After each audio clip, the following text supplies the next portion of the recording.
can you share with us some of your inventions or your projects that you could talk about? Exactly, but इसके अंदर वैसे तो हमारी we've got over 100 prototypes and products. We even have a YouTube channel, NCRA के नाम से, अगर उस YouTube चैनल को सर्च किया जाए तो वहाँ पे हमारे हर एक लैब की 3-3 वीडियो की क्लिप है. पर एक प्रोडक्ट के ऊपर मैं फोकस करना चाहूँगा बिकॉज दैट्स समथिंग जिसके साथ मैं खुद एफिलिएटेड हूँ. सही. So and my first funding was on this product as well, जो मुझे इग्नाइट से मिली थी एट दैट टाइम. 2016 की बात है. It was about 14 million.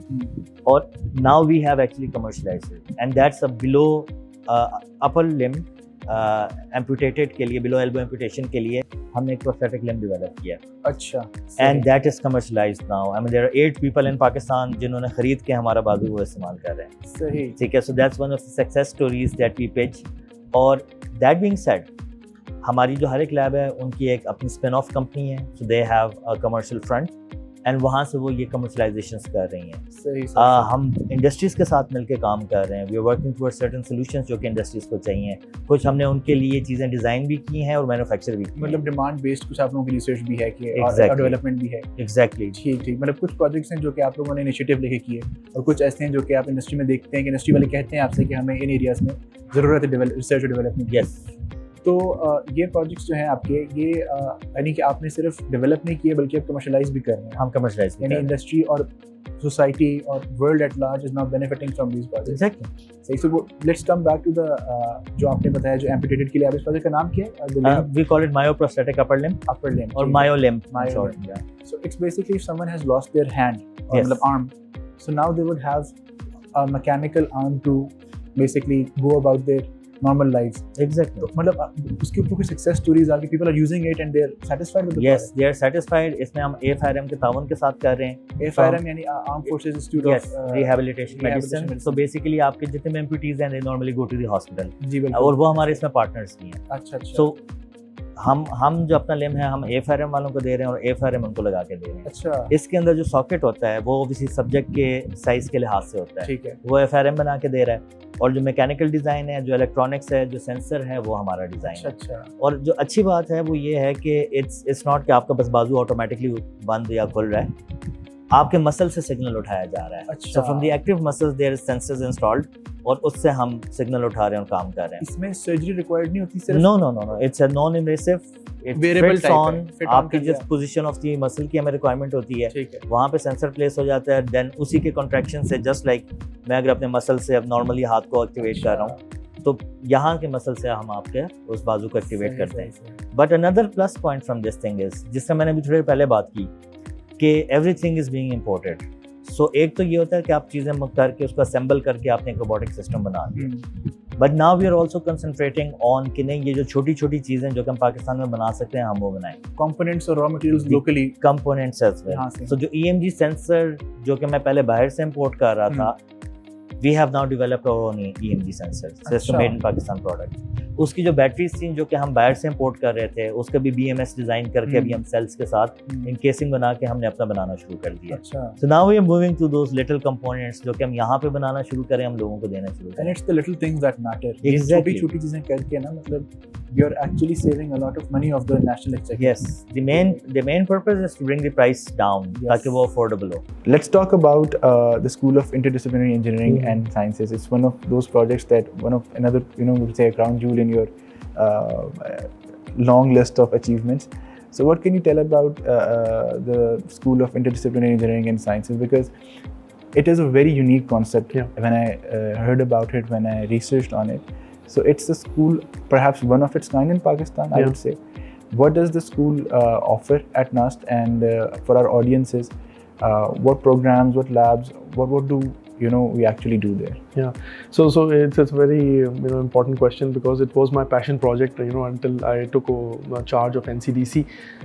So in 2021 I was giving a problem statement by NUST कि अगर हम ये करना चाहें तो आपका क्या सोल्यूशन होगा. और वो प्रॉब्लम स्टेटमेंट क्या थी? वो ये थी कि नस्ट उस वक्त तकरीबन 30-32 साल यूनिवर्सिटी को हो गए थे, and it had established itself in the well known disciplines, चाहे वो इलेक्ट्रिकल इंजीनियरिंग है, कंप्यूटर साइंस है, मैकेनिकल है, केमिकल मटेरियल इंजीनियरिंग है. सारे डिसिप्लिन्स में इंडिविजुअली नाम बहुत अच्छा नस्ट का हो गया था. उसमें अच्छी प्रोग्राम्स भी थे, एकेडमिक प्रोग्राम्स, उसमें अच्छी रिसर्च भी हो रही थी.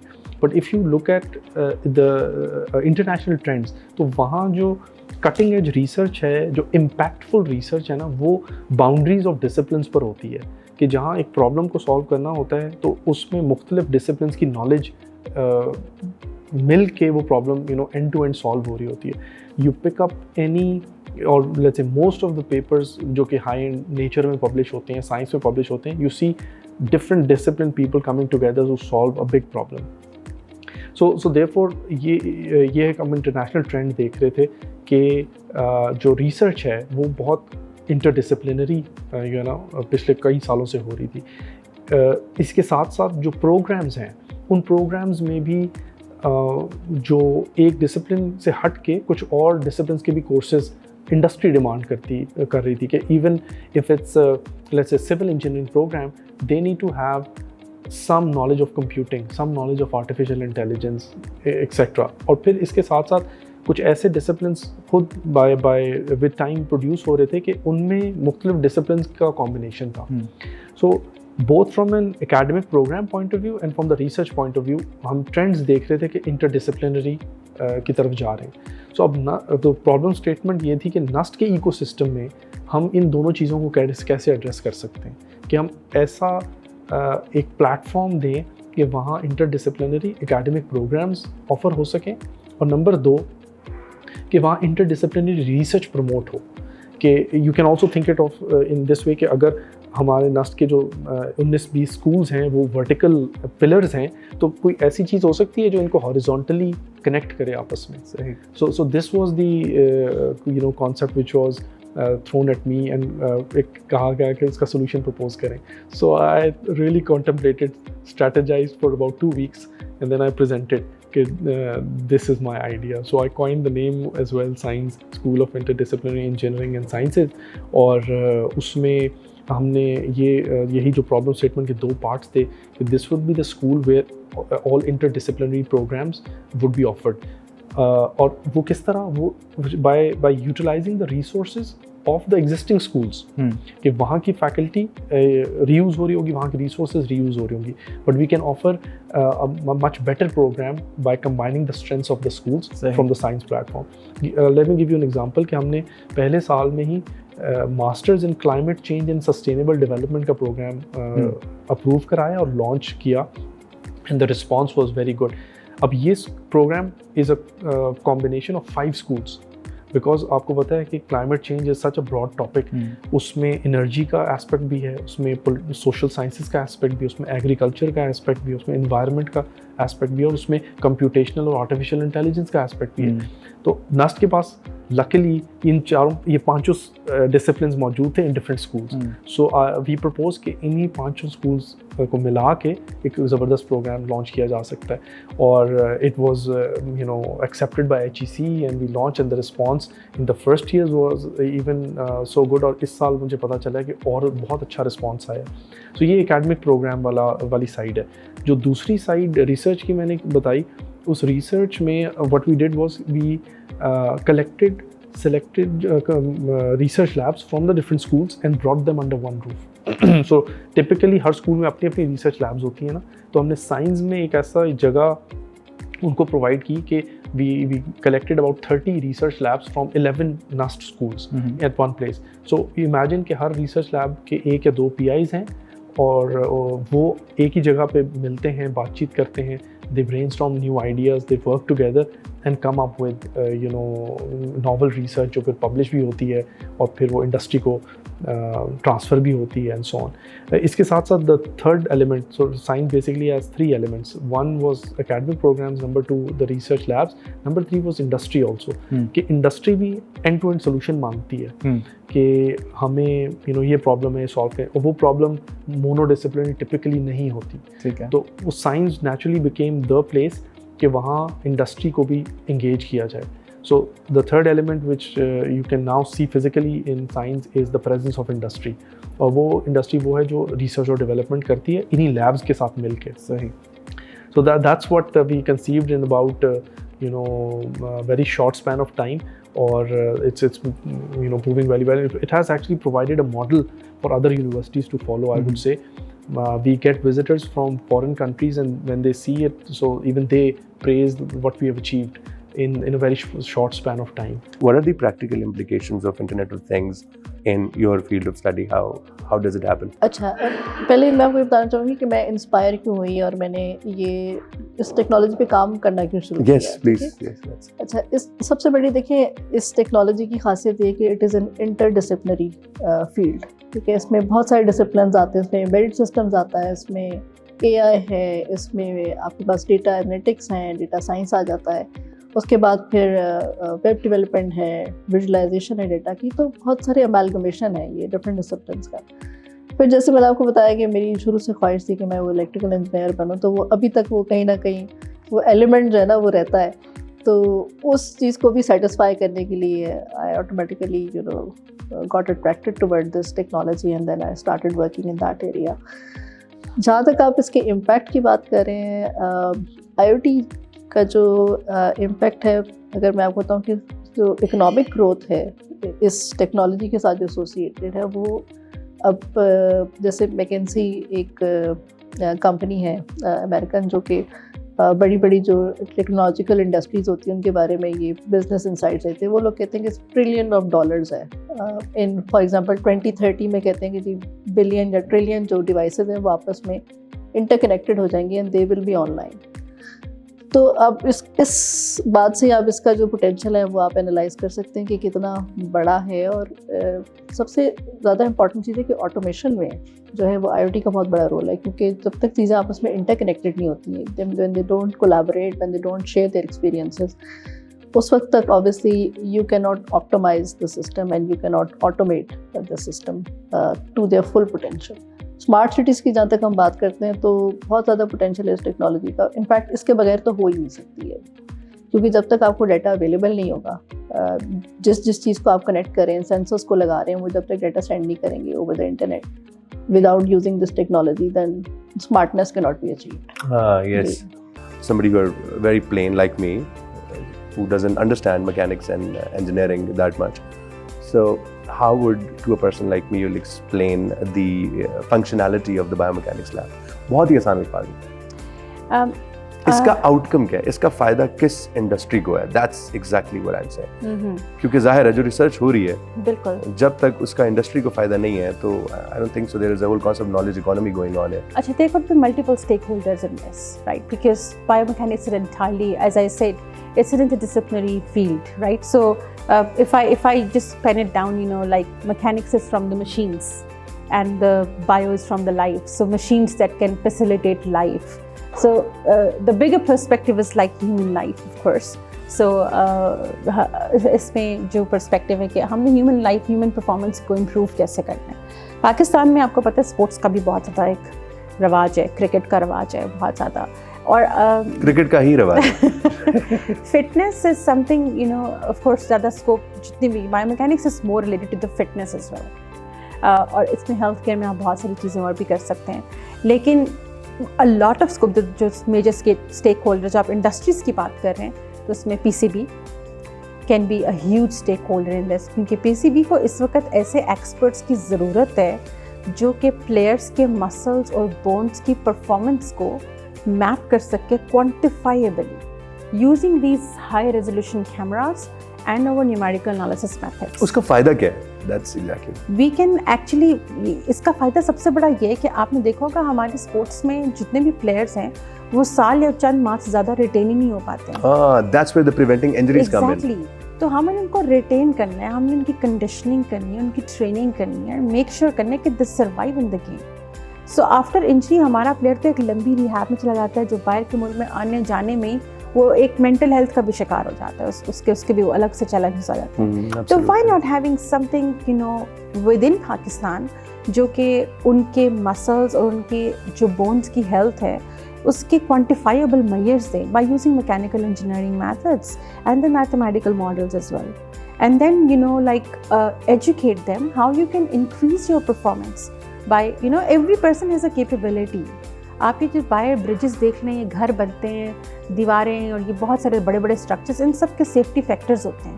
और हम कहते हैं कि इतनी देर तक क्लास करेंगे अनलेस कि आप इसमें रिपीटेटिव लोडिंग इसके ऊपर अप्लाई होगी। क्या आप इंसान के बारे में ऐसे नहीं सोच सकते कि एक इंसान है, वो खेल रहा है, अपनी बोन्स के ऊपर एक लोड डाल रहा है, नॉन स्टॉप डाल रहा है, तो there needs to be a mechanism to educate him कि हाउ ऑफनली you should have to load your bone, and if you are loading your bones too much, what should be the right way of loading your bone to make sure how does it, you know, for the ample performance. तो human bones का भी एक safety factor है जो कि as के साथ साथ डिग्रेड होता है। Do you know the fact that every year you lose 1% of your muscle mass? I have no idea. 1%. So while you're aging, you can actually reverse this by using biomechanics. तो उस लिहाज से अगर देखा जाए तो biomechanics is a field जिसमें तो हम नेकी का काम भी कर रहे हैं, हम लोगों को उनकी लाइफ को लव करने को कह रहे हैं। Spend your life like this, you spend with the huge human performance element. A more healthier, more fitter Yeah, life. more fitter life. Gyms में इसका बहुत ज़्यादा स्कोप है। People do gymming by, वो एक बस बज़वर्ड में चले जाते हैं, अभी ट्रेडमिल कर लेते हैं, अब वेट लिफ्टिंग कर लेते हैं। Weight lifting is important by the way, लेकिन इम्पॉर्टेंट ये है कि how sequentially and how mechanically how should it be done in a way that your body is not fatigued. तो ये सब चीज़ें जो हैं इसके लिए टेक्नोलॉजी बहुत ज़रूरी है। The best technology that biomechanics, आप कह लें कि ग्राउंड ट्रूथ जो बायोमैकेनिक्स टेक्नोलॉजी का है वो है मोकैप सिस्टम, जिसको हम कहते हैं motion capture system. Motion capture system ये होता है कि आप मल्टीपल कैमराज अपने इर्द गिर्द लगा लेते हैं और आप एक स्पेसिफिक मोशन को कैप्चर करते हैं। Okay. फिर उन मोशन को कैप्चर करके उसके कोऑर्डिनेट्स निकालते हैं। Is that the same technology जो कि हम अक्सर टीवी पे देखते भी रहते हैं, जिसमें Yes. बॉलर्स जो हैं वो Yes. उनका एक्शन Yes. मेजर करने के लिए इस टाइप की चीज़ भी गालिबन सो बॉलर्स का एक्शन मेजर करने के लिए जो ये टीवी पे दिखाते हैं ये सिमिलर टेक्नोलॉजी है, but you just do not need a camera operator for this. There has to be a scientist behind it who can actually tell you the real science. ये हम लोग इस बात को समझ नहीं पा रहे। आप बाहर की यूनिवर्सिटीज़ में जाएं तो जितने भी ये क्रिकेट के इदारे ICC वगैरह की यूनिवर्सिटियों के अंदर इस्टेब्लिश हुए हैं, वहाँ पे उनको एक साइंटिफिक इनपुट मिलती है। तो biomechanics lab is important because biomechanics field is important. अभी तो अल्हम्दुलिल्लाह इस इसका जो नेम से बहुत जगहों पे पहुंच चुका है, अब तो बहुत से लोगों ने इसकी वैल्यू को रिकग्नाइज करना शुरू कर दिया। लेकिन आज से 9 साल पहले I was only flag bearer of the biomechanics. Nobody was interested to do biomechanics, but now people understand that there should be in a field where they can look after themselves well as well, and at the same time earn money too. You're responsible for creating a living lab at NUST. Yes. आपका बहुत काम है urban sanitation के अंदर. बिल्कुल. You worked a lot with waste water management. So आपने ये ज़िंदगी में आपने कब ठानी कि मैं जो है वो पानी से दोस्ती करूंगा और पानी को साफ सुथरा रखने की कोशिश करूंगा? ये कब हुआ? ये I think this is may be one of the most important questions कि क्यों हुआ। जब मैं PhD पढ़ने गया तो again I was not very, मुझे ये नहीं पता था कि मैं PhD करने तो आ गया हूँ लेकिन किस फील्ड में PhD करनी है। मतलब इन्वायरमेंट इस समंदर है, इसमें से किस टॉपिक पे मैं PhD करूँ।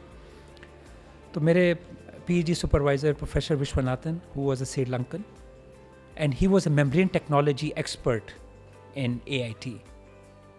और he was this, मतलब डॉन नहीं होता, academic don, and he was this person, पूरे students, पूरा department कांपता था उनसे, and I was assigned to him. तो उसने मुझे कहा कि यार देखो, 2 बातें, तुम पाकिस्तान से हो और मैं सोचता हूँ कि Pakistanis are very sharp, and then you are an American graduate, so I expect a lot from you. तो उसने मुझे एक टेबल पे एक चीज़ रख दी, कहते हैं मैं मेम्ब्रेन टेक्नोलॉजी का बंदा हूँ और मैं वेस्ट वाटर में काम करता हूँ, अगर इसमें काम करना है तो मेरे साथ काम करो, अगर काम नहीं करना तो चेंज योर सुपरवाइज़र। मैंने कहा चेंज माई सुपरवाइज़र? तो मैं पीछे गया, थोड़ा सा पढ़ा, सोचा कि ये जो मेम्ब्रेन टेक्नोलॉजी है और वेस्ट वाटर ट्रीटमेंट है, क्या इसमें मैं कुछ कंट्रीब्यूट कर पाऊंगा? इससे पहले आपको इसके बारे में पता नहीं था? बिल्कुल भी नहीं, zero knowledge. You are a master's in environmental engineering and sciences, but specially waste water में मेरा जो नो हाउ है, it was like graduate level know how, but not PhD level at all. उन्होंने जब कहा कि मैं मेम्ब्रेन टेक्नोलॉजी का बंदा हूँ, तो मैंने जब पढ़ना शुरू किया तो पता चला कि मेम्ब्रेन टेक्नोलॉजी के तो गिने चुने लोग हैं पूरी दुनिया में। इन 2004 पूरी दुनिया में मेम्ब्रेन टेक्नोलॉजी और वेस्ट वाटर के इस एरिया में गिने चुने लोग हैं। Why is that? वजह ये थी कि वेस्ट वाटर और मेम्ब्रेन टेक्नोलॉजी का जो कॉम्बिनेशन है actually started at AIT by a professor known as professor Yamamoto. He was a Japanese professor और उसने एक रिवोल्यूशनरी काम AIT में किया और उसने मेम्ब्रेन टेक्नोलॉजी को और वेस्ट वाटर को मिला दिया। There is a whole history behind that happened in 1997।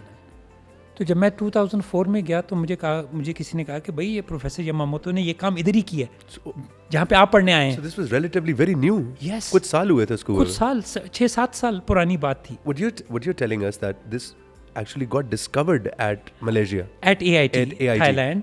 Thailand, sorry, not Yeah, Malaysia. Thailand. yeah. In 1997. तो it was very new field. और जब मुझे प्रोफेसर ने कहा कि इसमें काम करना है और जब मैंने देखा मैंने कहा why not embark on a journey which is so new and so emerging. It was very incentivizing for you. Yes. That was the kick that you needed, right?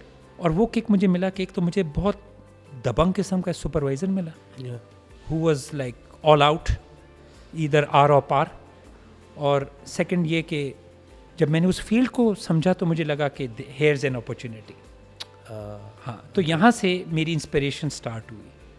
And when I came back to NUST then the director was general Asghar. और मैं आते ही अल्हम्दुलिल्लाह मुझे higher education commission से 4 million का एक project मिला 2 years के लिए। जब वो मैंने ख़त्म किया मुझे फिर एक और 4 मिलियन का प्रोजेक्ट मिला from British council.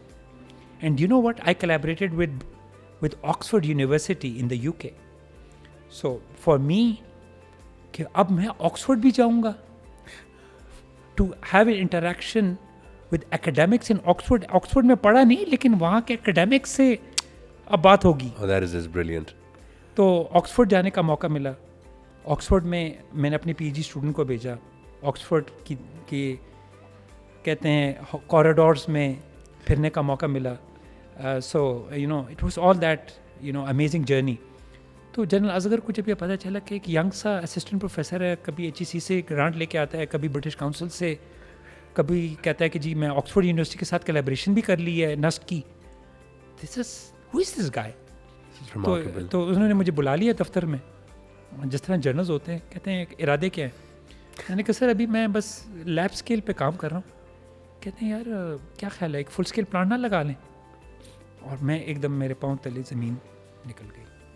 That is the beginning of the membrane bioreactor. Yes. MBR अब बनने वाला है। और ये 2012 की बात है। तो अब मुझे 2012 आए हुए 4 साल हो गए थे नस में, आए हुए मुझे 4 साल हो गए थे। And I was still an assistant professor and he said can you do that? क्योंकि एक पुख्तून बैकग्राउंड से ताल्लुक़ है, एक आर्मी बैकग्राउंड से ताल्लुक़ है और एक ऐसी फैमिली से भी ताल्लुक़ है कि डर जाना या इनकार करना शायद मेरे it was not in my DNA। उन्होंने कहा क्या कर लोगे? तो मेरा प्रिंसिपल में मेरे साथ बैठा था तो वो भी चुप हो गया थोड़ी देर के लिए, क्योंकि उसको समझ आ रही थी कि ये जो डायरेक्टर साहब मांग रहे हैं ये बहुत बड़ा एक लीप आपने करना होगा to reach what he is expecting. I said yes, but क्योंकि मेरी ट्रेनिंग अच्छी थी तो मैं वापस जाके घबराया नहीं और मैंने काम शुरू कर दिया बिट्स एंड पीसेस में। मैं क्योंकि ये सारे जो मेरे प्रोस्पेक्टिव स्टूडेंट्स भी शायद इंशाल्लाह सुनेंगे, बिट्स एंड पीसेस में प्रोफेसर को ईमेल की। प्रोफेसर ने कहा कि मेरा प्रोफेसर है जो अभी his name is professor Roger Benaim जो फ्रेंच है। So this is a French professor who is again a pioneer in membrane technology.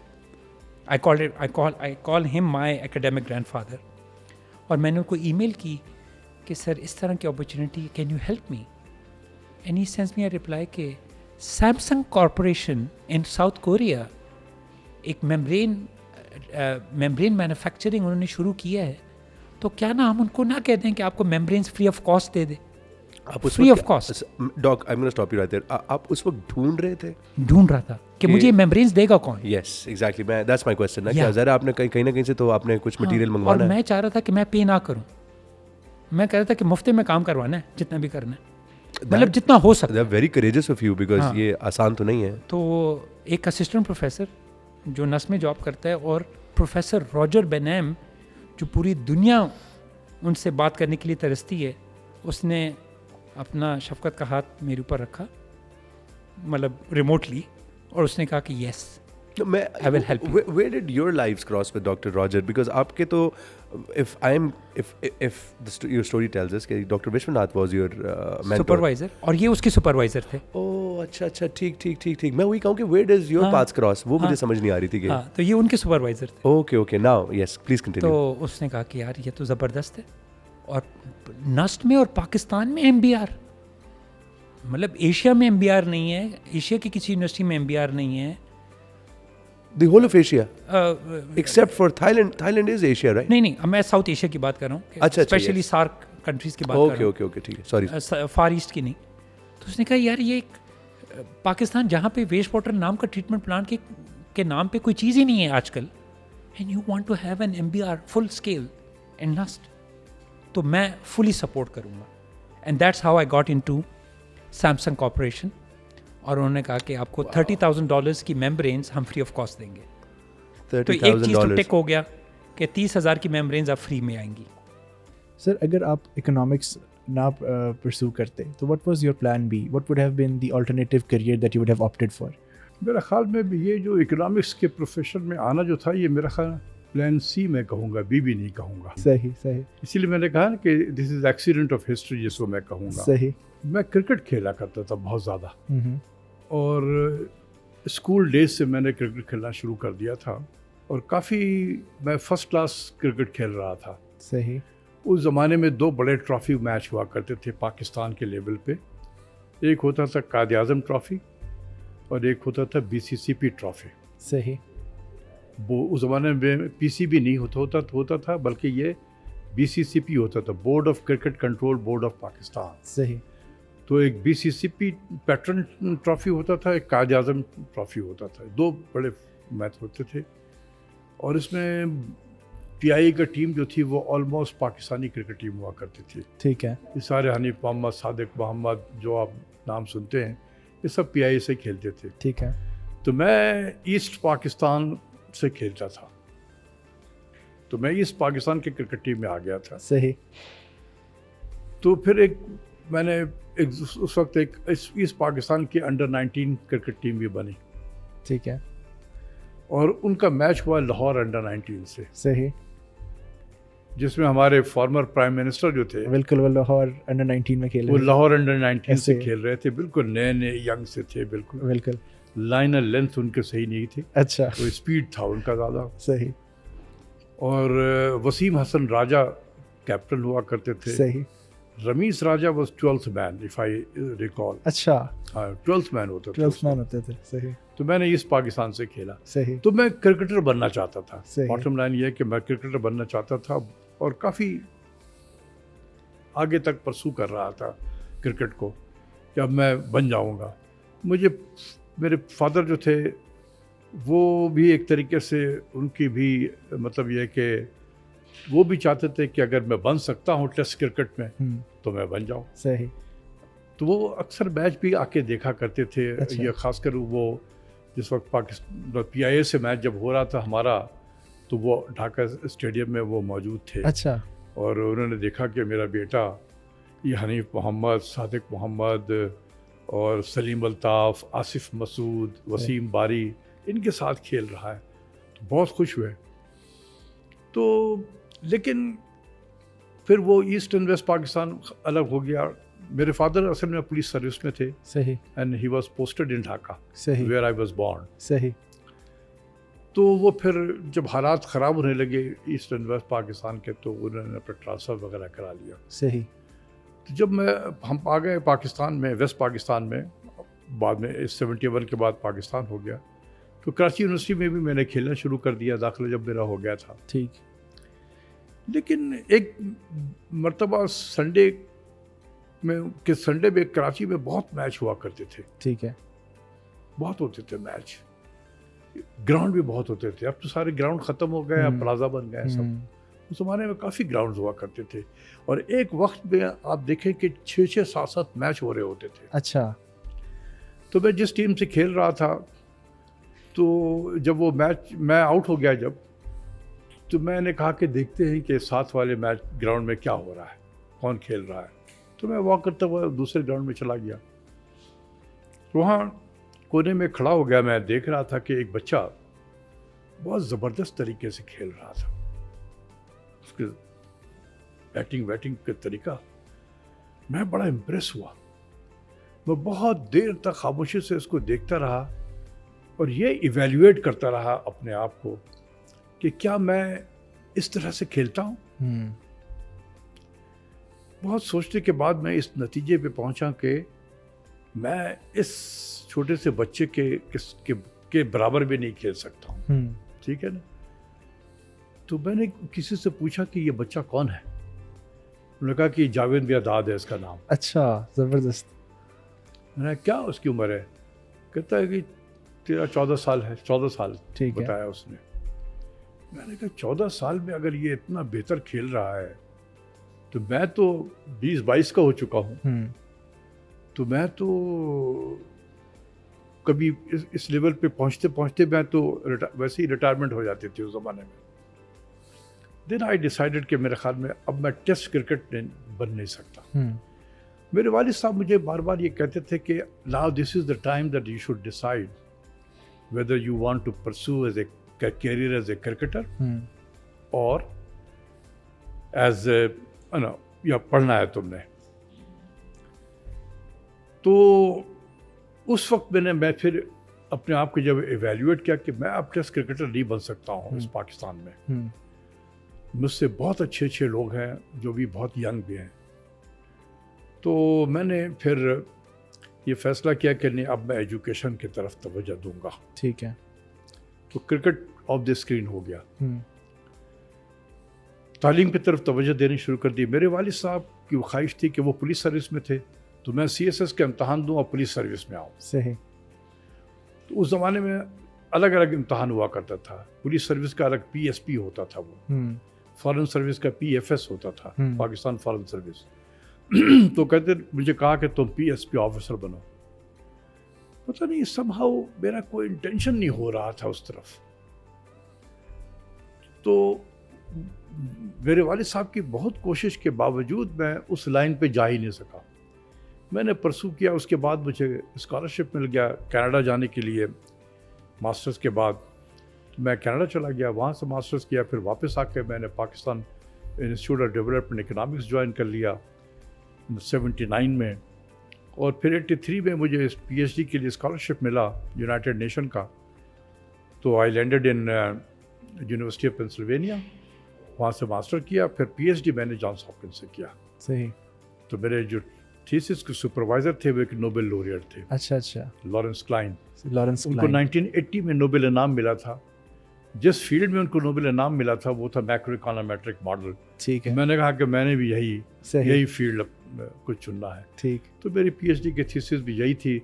वो भी मेरे सुपरवाइज़र भी थे और भी अच्छे सुपरवाइज़र थे। So I finish my PhD in 87, came back PIDE में पहले से था, 83 में ऑन लीव था। वापस आके फिर जो करियर शुरू हुआ तो वो चलता रहा। 98 में उस ज़माने में हमारे फाइनेंस मिनिस्टर थे सरताज अजीज़ साहब मरहूम। वो मुझे बहुत प्यार करते थे, मुझसे पूछा भी करते थे कि हालांकि मैं यंग था लेकिन उस वक्त तक काफ़ी मैं अपने फील्ड में जाने लगा था। तो वो मुझसे बुला कर मशवरा भी करते थे इकोनॉमी के बारे में। तो एक दिन उन्होंने मुझे बुला के कहा कि आप आओ और इकोनॉमिक एडवाइज़र बन जाओ मिनिस्ट्री ऑफ फाइनेंस में। सही। ऑन डेपुटेशन आ जाओ। सही। पाइट से। पाइट जो है वो प्लानिंग कमीशन के एडमिनिस्ट्रेटिव आर्म्स में है। ठीक हो गया। तो वो डेपुटेशन पे फिर मैं आ गया और उसके बाद वो हुकूमत तो चली गई।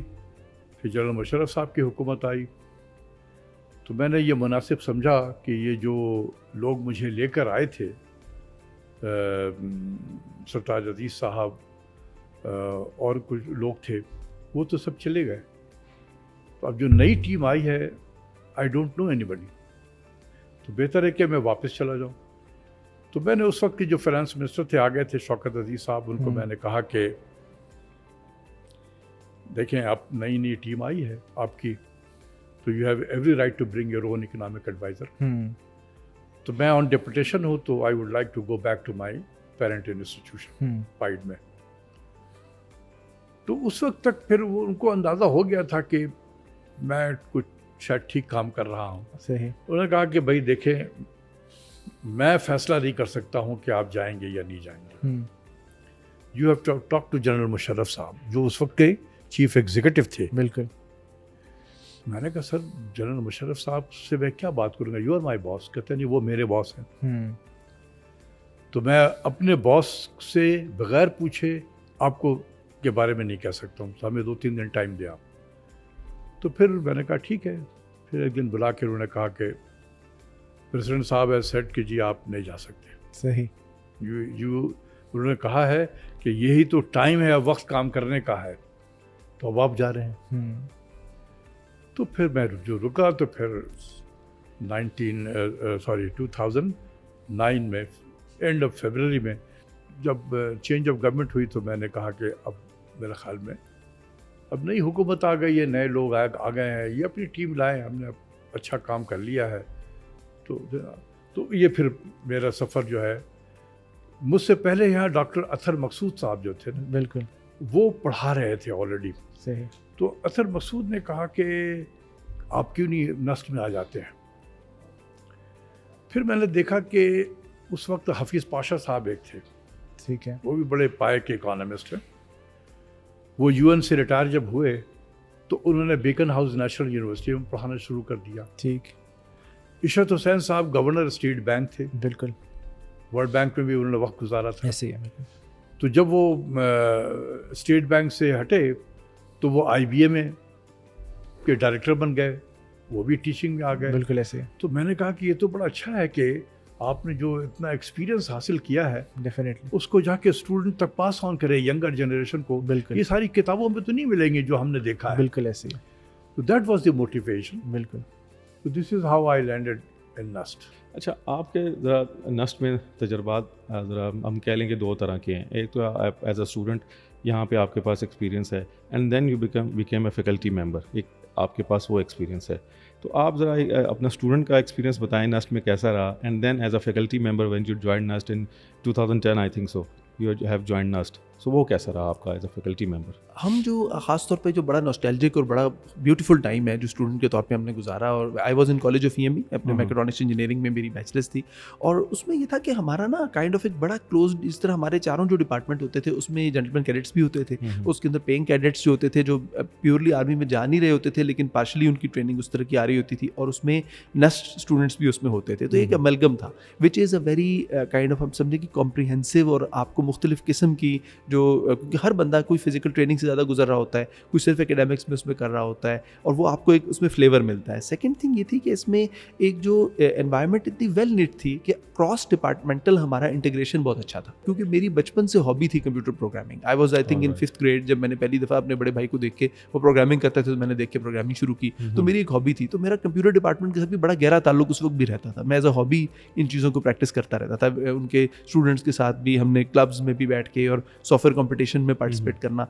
तो ये जो क्रॉस डिपार्टमेंटल इंटीग्रेशन थी ना, this opened up our minds कि एक्चुअली हम फॉर एग्जांपल जब कोई प्रोडक्ट, मैं कई दफ़ा सोचता था कि one of the edges we have an engineer, और मैं ये इसमें बल्कि क्रेडिट दूंगा मैकेट्रॉनिक्स डिपार्टमेंट को भी एक्चुअली, क्योंकि बेगड़ी अख्तर नवाज जो हमारे पायनियर थे मैकेट्रॉनिक्स डिपार्टमेंट के, जो नस्ट के फैकल्टी थे, अल्लाह उनको जन्नत नसीब करे, is a very big name. और उन्होंने जो आई थिंक उनका जो बड़ा कंट्रीब्यूशन है, वो एक तो ये है कि उन्होंने मैकेट्रॉनिक्स के एज अ फील्ड इंट्रोड्यूस कराया, दूसरा कि जिस तरह का प्रैक्टिकल काइंड ऑफ टीचिंग का सिस्टम उन्होंने इंट्रोड्यूस कराया, ये उनका बहुत बड़ा क्रेडिट है। वो आपके जितनी आपकी टीचिंग्स थी उनको एक प्रैक्टिकल इम्प्लीकेशंस की तरफ लेके गए। और थर्ड जो सबसे बड़ी चीज़ मुझे लगती है इसमें, वो ये कि हमारा, जब मैंने नोट किया कि एज अ स्टूडेंट जब हम उसमें से ग्रेजुएट कर रहे थे, तो जब हमने whenever we approached a project, तो हम कभी क्लोज्ड माइंड के साथ नहीं करते थे। Students of mechatronics always had an open mind set कि फॉर एग्जांपल अगर कोई इलेक्ट्रिकल से रिलेटेड चीज़ देखनी है उन्होंने, they would not be alien to them, they would not be put off कि यार हम इलेक्ट्रिकल वाली चीज़ कैसे समझेंगे।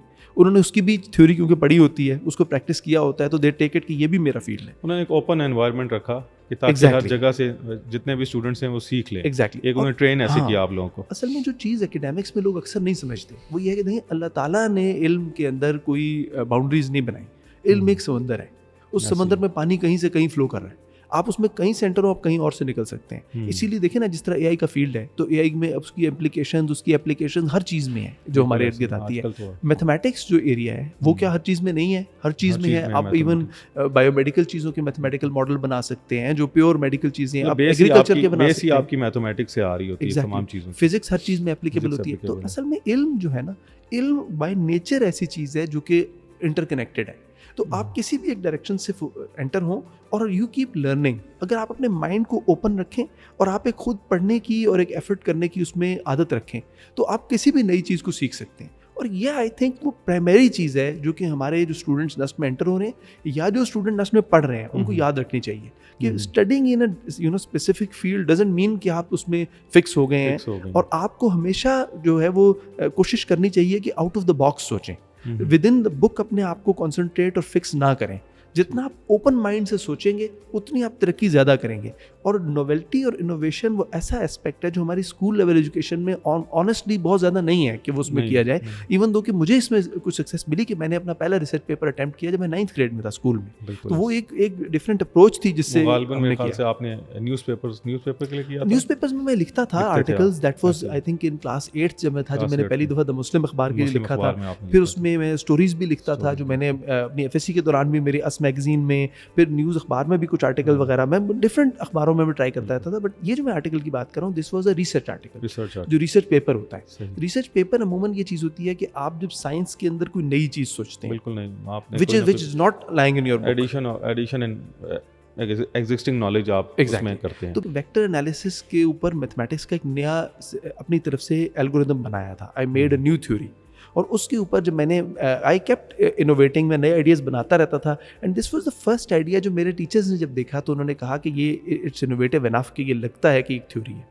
तो I put together into a research paper. Teachers ने मुझे गाइड किया, मेरे घर में मुझे सीनियर से कुछ गाइडेंस मिली। तो उसमें मैंने जब चीज़ें पकड़ के पुट टुगेदर की in the form of a research paper और उसको मैंने रिव्यू के लिए भेजा। तो वो दौर था जब हमारे पास अभी जो रिसर्च पेपर्स हैं वो वेबसाइट पर सबमिट नहीं होते थे।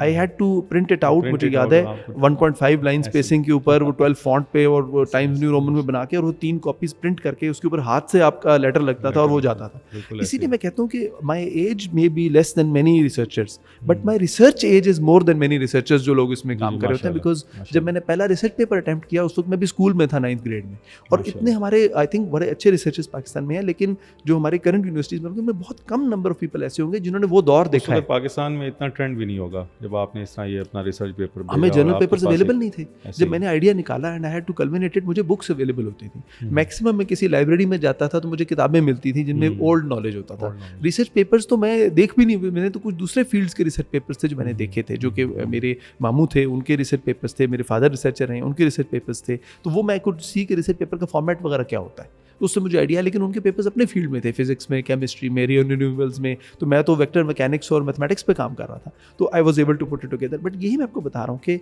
रिसर्च पेपर लिखना मेरी कोई एकेडमिक रिक्वायरमेंट नहीं थी, मेरे स्कूल की रिक्वायरमेंट नहीं थी, उसमें कोई क्लब नहीं था जो शौक था आपका। लेकिन हमारे जो टीचर्स हमें open out of the box thinking सिखाते थे ऐसे, और उसके बेस पे हम जो इनोवेशन काइंड ऑफ एक जो माइंडसेट में बन जाता है कि मैंने बुक पे लिमिटेड नहीं रहना, मैंने थोड़ा सा उसके बाहर सोचना है।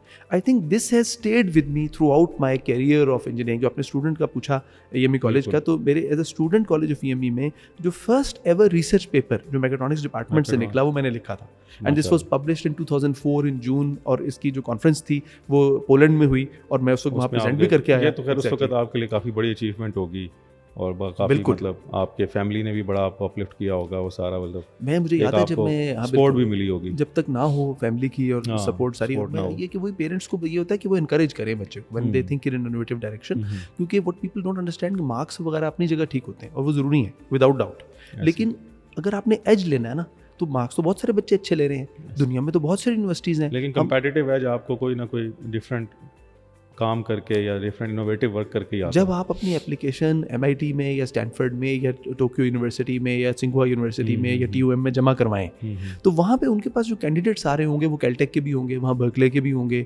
वहाँ आपके ऑक्सफोर्ड के भी होंगे, वहाँ नस्ट के भी होंगे। What will make us stand out, वो ये है कि आपकी जो एप्लीकेशन के अंदर अगर इनोवेशन के वो एस्पेक्ट्स मौजूद हैं जिसमें आपने कोई लेट्स से पब्लिश किया है, आपने कोई पेटेंट लिखा है, और आजकल के ज़माने में चीज़ें प्रोडक्ट ओरिएंटेड होती जा रही है, अगर आपने कोई प्रोडक्ट डेवलप किया है तो this is what the researchers in those foreign countries they will be cherishing, और उसके बेस पे आपको सेलेक्ट करेंगे क्योंकि that's the ability they want in their team. अच्छा, इसके अलावा लेट्स टॉक अबाउट आपकी जो बायोसेंसर्स एंड थेरेप्यूटिक्स लैब है एट साइंस, यहाँ पर किन किन एरियाज़ के अंदर आपने आपकी पर्टिकुलर रिसर्च चल रही है और उनमें आपकी सिग्निफिकेंट रिसर्चेस एंड फाइंडिंग्स जो हैं if you would like to share with our audiences. एक तो यही एरिया मैं माइक्रो बबल्स का कंटिन्यू कर रही हूँ, इसमें फिर बहुत सारी और एप्लीकेशंस आ जाती हैं। वी आर साइंटिस्ट ना, तो आपको टेलर मेड सॉल्यूशंस बनाने होते हैं, मतलब अगर एक ख़ास प्रॉब्लम है आपने उसी के हिसाब से, अब कहीं प्रॉब्लम ये होगी कि आपने उसको सिर्फ इमेजिंग के लिए यूज़ करना है, बनाना है, ऐसे बनाना है कि वो खाली इमेजिंग थे, फिर आप ऐसे भी बना सकते हैं कि that it also deliver some drug safely to that area. सही, ठीक है, तो वो फिर आप उसकी एप्लीकेशन चेंज कर देते हैं। इट कैन ऑल्सो बी कि वो टाइनी बलून्स इमेजिंग तो कर रहा है या वो ड्रग डिलीवर कर रहा है, लेकिन अगर कहीं पे बोलस या थ्रोम्बस आपका है ब्लड वेसल्स में इंट्रैप्ड है कि जब वो आप इंसुलेट करें और वो फटे तो इतनी फोर्स जनरेट करे कि वो बोलस टाइनी सा जो है उसको वो बर्स्ट कर ले, सही, उसको वो डिज़ोल्व कर ले। ठीक है, तो अब इसी ये तीनों बबल्स के एरिया में हम इन तीनों एप्लीकेशंस पे काम कर रहे हैं, जिनको हम कहते हैं कि टारगेटेड इमेजिंग, कि एक ख़ास एरिया में ही ट्यूमर है, वो इधर उधर कहीं जाके बाइंड ना हो, उधर ही जाके टारगेटेड इमेजिंग करे, उधर ही जाके टारगेटेडली वो ड्रग डिलीवर करे, so that you can avoid जो साइटोटॉक्सिक इफेक्ट होते हैं कीमोथेरेपी के, लोगों के बाल झड़ जाते हैं ना, वो हो जाते हैं, तो यही होता है कि वो पॉइजन होता है ड्रग, इतना मतलब पॉइजनस होता है, it's not, it's toxic because it's meant to kill that. Control नहीं होती उसकी डिलीवरी, उसकी कंट्रोल भी नहीं होती, उसकी उस जगह पे सिस्टमैटिक डिलीवरी होती है ना, आपकी बॉडी में हर जगह जा रहा है, ठीक हो गया, तो you can encapsulate them and deliver it at a certain area. For our audiences, जो आप थ्रोम्बस और बोलस की बात कर रही थी, ये होते हैं बेसिकली जो क्लॉटिंग वगैरह हुई होती है क्लॉटिंग के लिए ब्लड सेल्स की वेसल्स के अंदर, बिल्कुल, तो अगर बबल्स वहाँ डिलीवर होते हैं और उसको बर्स्ट करते तो उसका फिर उससे स्ट्रोक वगैरह का उन चीज़ों का होता जी, है। ये उसकी सोल्यूशन उसी के लिए ही है। ठीक हो गया, उसमें ये है, आपको मैं ऑडियंस मतलब को भी मैं क्लेम एन एग्जांपल, ये आपने कभी गार्डनिंग की हो और पाइप के आगे हाथ रखा हो और वो जोर से आपने रखा हो तो वो पानी और जोर से निकलता है, ऐसे ही, ठीक है, ऐसे ही है। अब इन बबल्स का भी ये है कि जब आप उसको एक सर्टेन फोर्स से अल्ट्रासाउंड देंगे ना, तो वो इसी तरह फटेगा कि वो उसको स्ट्रीमिंग इफेक्ट दे देता है।